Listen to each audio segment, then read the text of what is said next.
Hello guys, good morning. അപ്പം നേരം വെളുത്തിട്ടുണ്ട്. ഇനി നമ്മൾ പരിപാടിയൊക്കെ സ്റ്റാർട്ടാവാൻ പോവാണ്.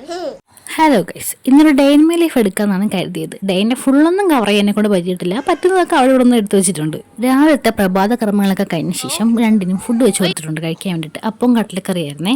അവർ ഫുഡ് കഴിച്ചു കൊടുക്കുന്ന ടൈമിൽ ഞാൻ ചെറുതിന് എണ്ണ തേപ്പിച്ച് കൊടുത്തായിരുന്നേ. ഇത് ഞാൻ തന്നെ ഉണ്ടാക്കിയ എണ്ണയാണ്. ഇതാണ് ഞാൻ കുട്ടികൾക്ക് തേച്ച് കൊടുക്കാറ്. അങ്ങനെ കുളിയെല്ലാം കഴിഞ്ഞിട്ട് കുഞ്ഞാവ് സുഖമായിട്ട് ഉറക്കാം. ഇങ്ങനെ ഞെരുങ്ങി പിരിങ്ങി കിടന്നാലേ അവനൊരു സുഖമുള്ളൂ.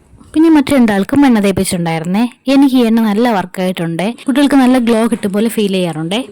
അങ്ങനെ കുളിയെല്ലാം കഴിഞ്ഞിട്ട് രണ്ടുപേർക്കും പാലൊക്കെ കൊടുത്തിട്ട് ഒരാളെ ഉറക്കി, ഒരാളെ പഠിക്കാനും ഇരുത്തിയേ. ഉച്ചയായപ്പോൾ രണ്ടാൾക്കും ചോറെല്ലാം കൊടുത്തിട്ടുണ്ടായിരുന്നു. ചോറെല്ലാം കഴിച്ചിട്ട് പിന്നെ കുറച്ച് ടൈം പ്ലേ ടൈമൊക്കെ ആയിരുന്നു. ഒരു കളിക്കൊക്കെ ചെയ്തു. അത് കഴിഞ്ഞ് ഒരു എഗ്ഗും കൊടുത്തിട്ട് വീണ്ടും അവൻ സ്ലീപ്പിംഗ് മോഡിലോട്ട് പോയി. ഈ ടൈമൊക്കെ ഓക്കെയാണ്. എല്ലാവരുമൊക്കെ കളിച്ച് ചിരിച്ച് അങ്ങനെയൊക്കെ ഇരിക്കും. രാത്രി ആകുമ്പോഴാണ് പ്രശ്നം തുടങ്ങുന്നത്. ഒരാളെ ഞാൻ തൊട്ടിലിട്ട് ആട്ടി ഉറക്കിക്കൊണ്ട് കിടത്തിയിട്ടുണ്ട്. അടുത്ത ആളിനെ ഉറക്കി കിടത്തി.